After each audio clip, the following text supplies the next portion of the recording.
Ah, je viens de capter. Non, j'avoue, ça m'a pris du temps, les gars. Ça m'a pris du temps à comprendre, mais là, je pense que j'ai bien tout compris. Mauricio Suleiman, président de la WBC, a pour objectif d'anéantir toute la crédibilité du noblard.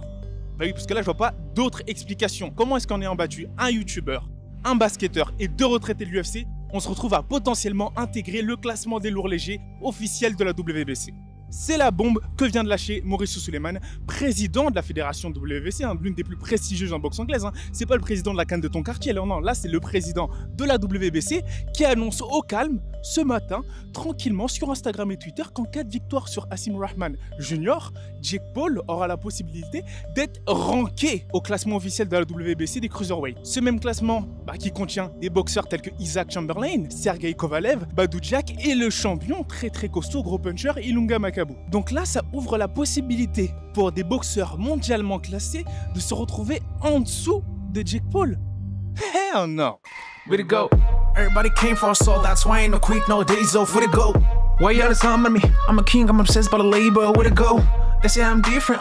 They can go the keys and I leave them. And they gotta say what I wish for, but it's too late. With the fall, we the best now. Way to go. Voilà, Good Family, là je ne souris pas. Peut-être que je rigole, si, mais c'est pas une vidéo joyeuse aujourd'hui. Aujourd'hui est un triste jour pour la boxe. Prenez vos popcorns car on va exposer potentiellement, possiblement l'un des plans les plus machiavéliques de l'un des plus gros acteurs de la boxe. Mon gars sûr, Mauricio Suleiman. Encore Watt, fumier, comme dirait KB9. Bah oui, parce que toi là, en fait, on sait que tu n'y es pas à ton premier coup. Après avoir inventé la franchise belt de WBC, après avoir envoyé la première fois dans l'histoire de la boxe anglaise une ceinture par email à Devin Haney qui a complètement discrédité son palmarès, maintenant tu vas nous intégrer au classement WBC un Jake Paul en cas de victoire sur Rahman Jr. Alors, je sais que ses intentions sont beaucoup plus profondes que celles qu'elle laisse penser. Parce que là, clairement, on va repartir du tout début. Prenez vos popcorns, installez-vous tranquillement sur votre canapé, parce que ça va être très intéressant. Les plus naïfs d'entre vous diront que cette vidéo est une vidéo complotiste. Mais les plus perspicaces, notamment des personnes telles que Dana White, comprendront en voyant cette vidéo, je ne sais pas s'il va la voir, mais s'il la regarde, que c'est plutôt spot on, c'est plutôt assez pertinent. Parce que là, Jake Paul, jusque-là, rien de mal. Il fait sa petite carrière en boxe, il est en train de se construire son palmarès, son image de marque, il se fait de l'argent. Pour moi, jusque-là, ça atteignait pas, on va dire, ça faisait pas plus de mal que ça à la boxe. Au contraire, ça mettait un peu de lumière dessus. Là, le problème, c'est que avec ce combat-là, il risque d'y avoir des conséquences assez perturbantes pour les personnes qui sont dans sa catégorie. Hasim Rahman Jr., qui est fils de la légende. Hasim Rahman, qui était en poids lourd, une légende des poids lourds, qui a battu Lennox Lewis, qui était devenu champion du monde, l'un des plus gros upsets de la boxe, qui a dernièrement perdu son dernier combat face au fils d'une autre légende de la boxe, le fils de Tommy Morrison, qui n'est autre que James Mackenzie Morrison. Donc c'est la seule défaite sur le palmarès de Hasim Rahman Jr., qui a plus de 100 combats amateurs. Donc c'est vraiment un vrai boxeur legit. Jusque-là, tout va bien. Jusque-là, on peut se dire, waouh, Jake Paul, courageux, il va prendre Hasim Rahman Jr., c'est incroyable. Moi, ça m'a épaté. Je me suis dit, enfin un vrai boxeur, c'est cool. Et je comptais pas parler de ce combat-là, les gars. Pas du tout. Mais là, vous verrez que j'y suis obligé. Parce que c'est pas forcément de Jake Paul qu'on va parler. Donc jusque-là, on peut se dire, bon, ok, c'est cool. Il nous fait ses combats d'exhibition, c'est bien, ça mettra de la lumière sur la boxe, patati, patata. Pas que, les gars. Pas que. Parce que déjà, il faut savoir dans un premier temps que selon BJ Flores, qui est le coach de Jake Paul, la commission athlétique de New York, donc New York Athletic Commission, a fortement déconseillé ce match-up. Jake Paul face à Hasim Rahman Jr. Parce que c'est complètement déséquilibré sur le papier, j'insiste. Sur le papier, c'est complètement déséquilibré. Sur le papier, en France, ça aurait été impossible à faire. La FF Box n'aurait jamais autorisé ça, donc la Fédération Française de Boxe. La FMMAF en MMA n'aurait jamais autorisé un tel déséquilibre. C'est impossible, c'est dans les réglementations, c'est pas possible. Mais aux États-Unis, visiblement, quand il y a de l'argent, ça passe. Quand ça vend du pay-per-view, ça passe. Et là, c'est passé. Là, on va dire, c'est ridicule comme match-up. Pourquoi? Parce que on voulait que Jake Paul prenne un vrai boxeur, mais qu'il prenne au moins un boxeur on va dire, de son pédigré en termes de palmarès. Pourquoi est-ce qu'il n'a pas pris un Jeff Clark 1-0 qui est signé chez Matchroom, comme Eddie Hearn lui avait préconisé? Voilà, moi je trouve que ça, c'est un, on va dire, pas sur le papier, c'est complètement équilibré. C'est complètement équilibré sur le papier. Certes, sur le ring, Jake Paul aurait pris son KO, mais au moins, on aurait vu, voilà, que face à des vrais boxeurs de son calibre, entre guillemets, on aurait vu de quoi est fait Jake Paul. Maintenant, pourquoi est-ce que Jake Paul va prendre un ancien sparring partner qui est certes à 12-1, gros palmarès, mais qui sort d'une défaite? Pourquoi est-ce qu'il va prendre ce match-up-là précisément? Eh bien, ce qui est super intéressant avec ce match-up-là, c'est que bon, déjà, ils ont un historique, hein, du coup, ils ont sparé ensemble, il y a des vidéos comme quoi Jake Paul aurait mis la misère à Asim Rahman Jr. en sparring, qui a été démenti par Jake Paul lui-même en disant que non, il avait moins d'expérience et c'est Asim qui lui a mis la misère, ça fait vendre du pay-per-view. Là, maintenant, en termes pugilistiques, j'ai envie de vous dire, même quand je regarde les compétences pugilistiques d'Asim Rahman Jr., je ne suis pas vraiment intéressé sur le fait qu'il affronte un Jake Paul. C'est-à-dire que pour moi, il se met en danger, certes, parce qu'ils vont sur le ring face à un boxeur professionnel expérimenté, mais il ne se met pas tant en danger que ça. Parce que pour moi, c'est triste à dire, mais il a plus d'explosivité, le Jake Paul. C'est-à-dire qu'il a beaucoup moins de coordination, il a beaucoup moins de vitesse, mais je pense qu'il a un peu plus d'explosivité alors que c'est un YouTuber. Et oui, c'est pas fou de dire ça. Donc, qui gagne, pourquoi pas? Maintenant, ce qui est intéressant de se poser la question, c'est pourquoi est-ce que le pay-per-view d'un boxeur qui n'est pas du tout expérimenté face à un boxeur comme Asim Rahman Jr. est à $60. C'est énorme. Pourquoi est-ce qu'un pay-per-view... déjà, je ne sais même pas pourquoi c'est un pay-per-view. Enfin, si, parce que Jake Paul il vend énormément de pay-per-view, mais $60, ça a fait un tollé dans le monde de la boxe. Un tollé. Et là, Showtime, on peut voir qu'ils font énormément d'argent avec Jake Paul. Plus que la majorité des boxeurs. Et oui, ça, il faut le savoir. Jake Paul est une machine à billets, machine à sous, machine à générer de l'argent. Et ça, pour en revenir à notre ami Mauricio Suleiman, président de la WBC, il l'a vu, il l'a très vite compris.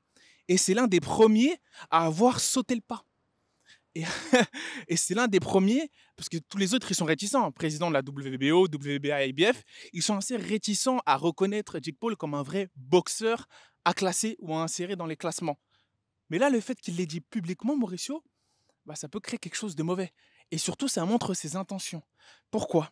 Parce que je pense que secrètement, et je vais m'expliquer, je vais expliquer tout ça, les gars. Je pense que secrètement, le rêve de Mauricio Suleiman, c'est que Jake Paul devienne champion WBC des lourds légers. Oui, je l'ai dit. Oui, je l'ai dit. Comme vous avez pu le voir, avec le prix des pay-per-view, les gens vont quand même acheter. Beaucoup vont streamer illégalement, mais on va pas se mentir, ils vont casser la banque. Oui, Asim Rahman Jr.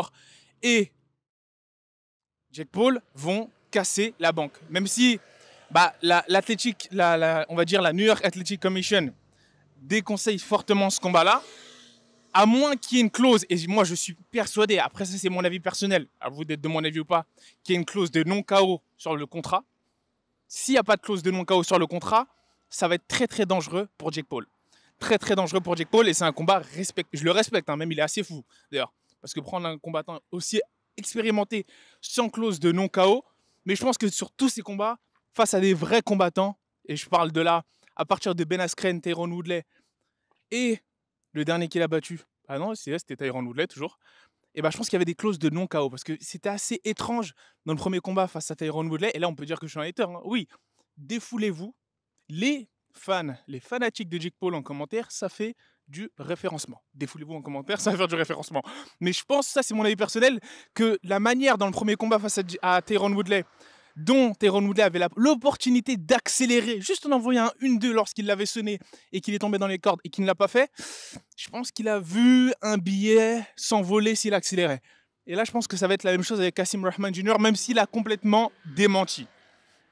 Après, on verra, ça on ne peut pas le savoir. Ça, c'est contractuel. Ça reste secret, à moins que l'un des deux boxeurs le déclare. Et Asim Rahman Jr., il y en a beaucoup qui rêvent que... en fait, il a un choix qui se propose face à lui, Asim Rahman Jr. C'est soit il respecte ce contrat-là, assez ambigu, potentiellement clause de non-KO, et il prend son argent, ou il choisit la legacy, l'héritage, entrer dans l'histoire. La première personne qui va mettre KO Jake Paul. Et là, clairement, même si bah, il ne touchera pas son argent, bah, au moins, il aura beaucoup plus d'opportunités. Et sa marque va exploser. Donc, on verra, il y en a beaucoup qui rêvent de ça. Il y en a beaucoup qui rêvent que Hasim Rahman Jr. ne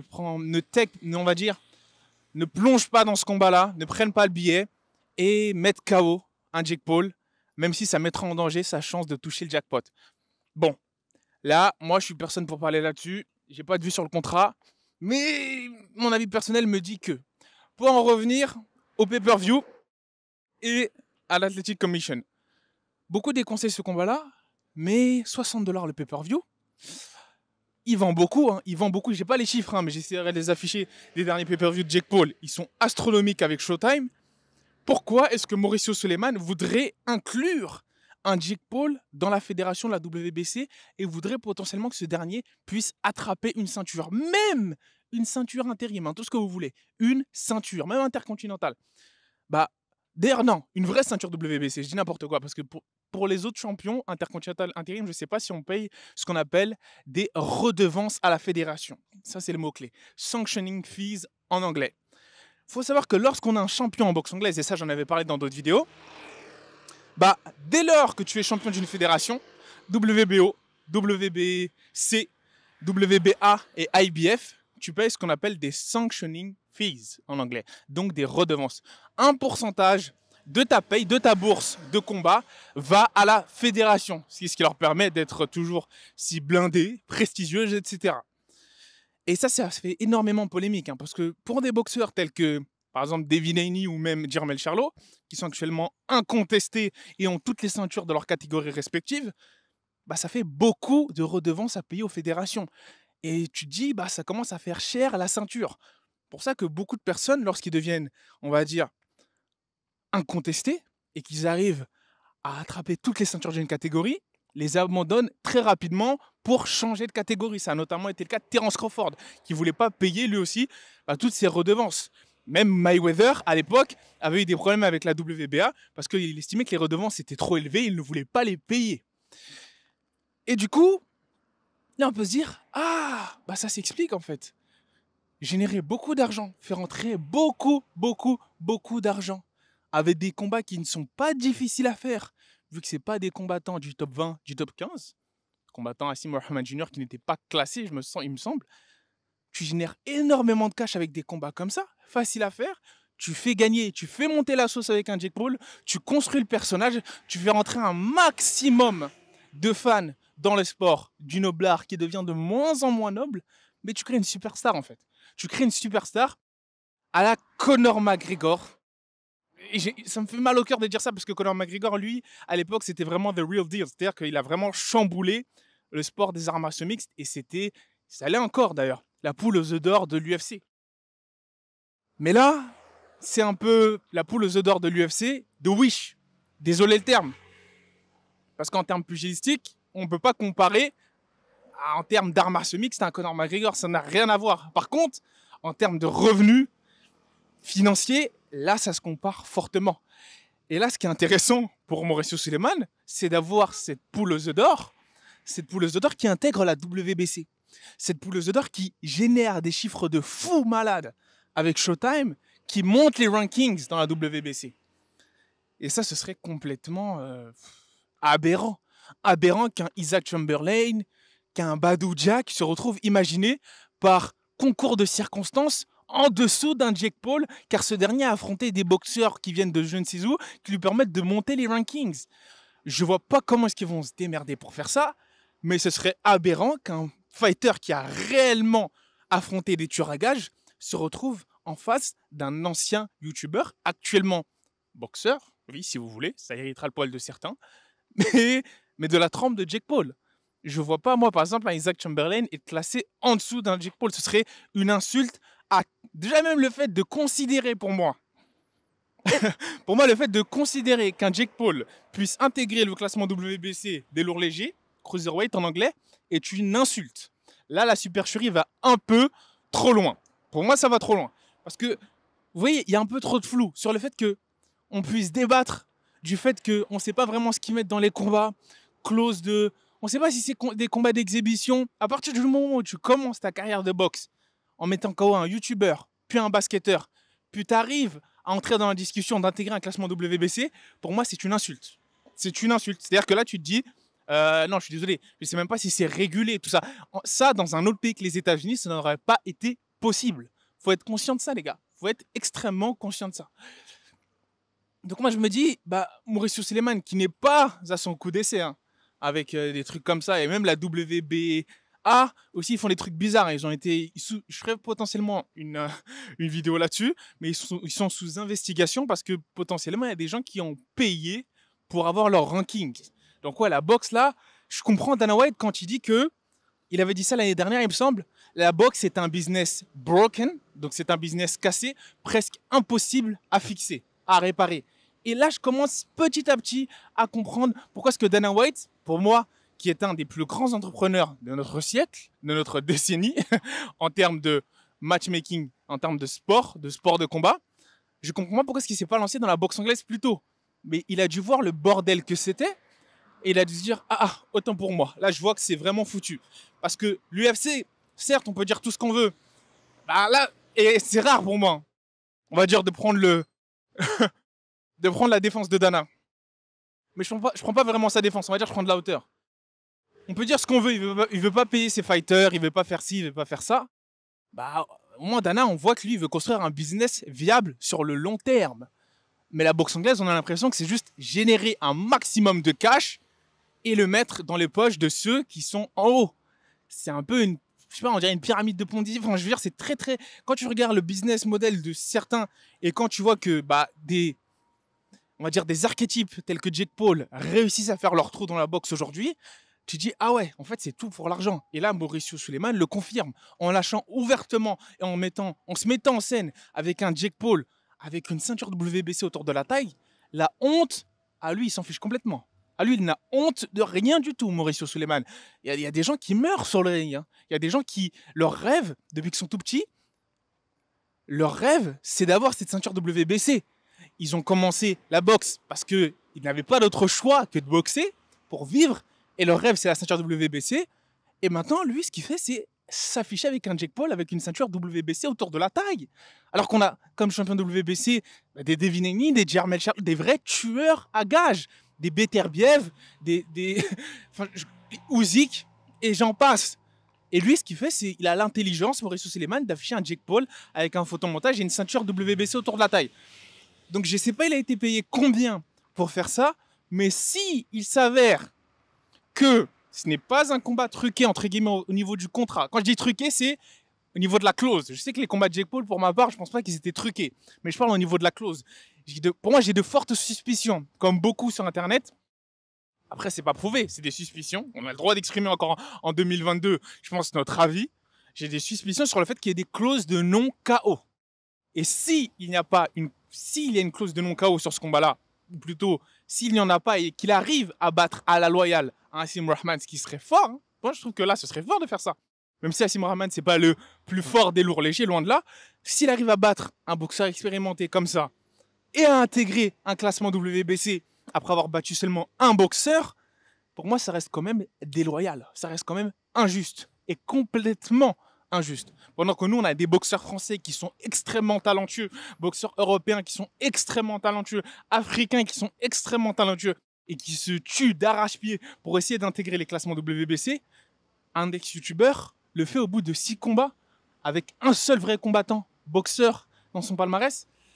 Pour moi, ça la fout un peu mal pour la boxe. Dites-moi ce que vous pensez de cette décision de Mauricio Suleiman, mais moi, je pense que c'est son plan machiavélique.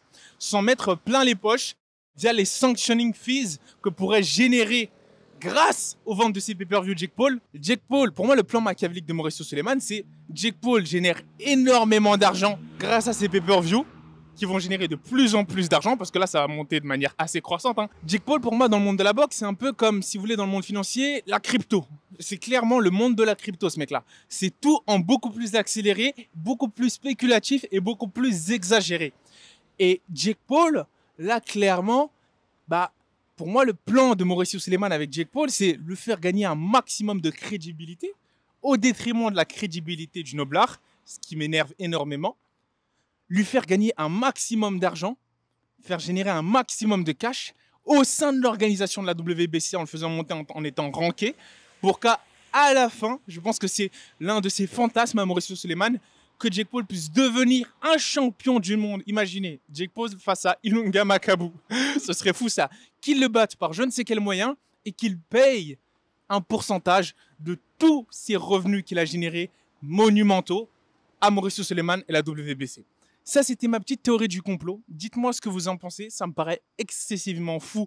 Mais pour que Mauricio Suleiman, un acteur aussi important de la boxe, mais qui pour moi fait des choses assez bizarres depuis ces dernières années, et j'attendais qu'il fasse ces petites erreurs pour lui tomber dessus, parce que j'aimais pas trop. On allait dire que je suis un hater de ce dernier, alors que pas du tout.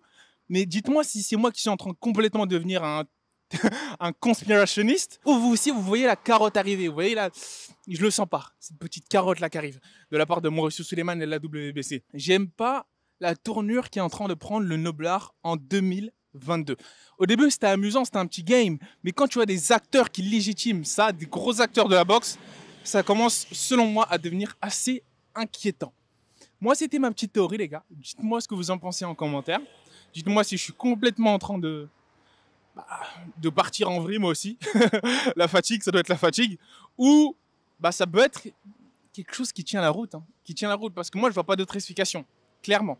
Je vois clairement pas d'autre explication. Pourquoi est-ce qu'un Mauricio Suleiman légitimerait comme ça et voudrait aussi rapidement faire entrer un Jake Paul qui est une machine à cash avant qu'il perde potentiellement le plus rapidement possible dans le haut de ses classements WBC. Dites-moi en commentaire. Et sur ce, n'hésitez pas à vous abonner, liker, commenter. Et moi, je vous dis peace, la good family. Give me 5, give me 10, call me daddy. Everybody.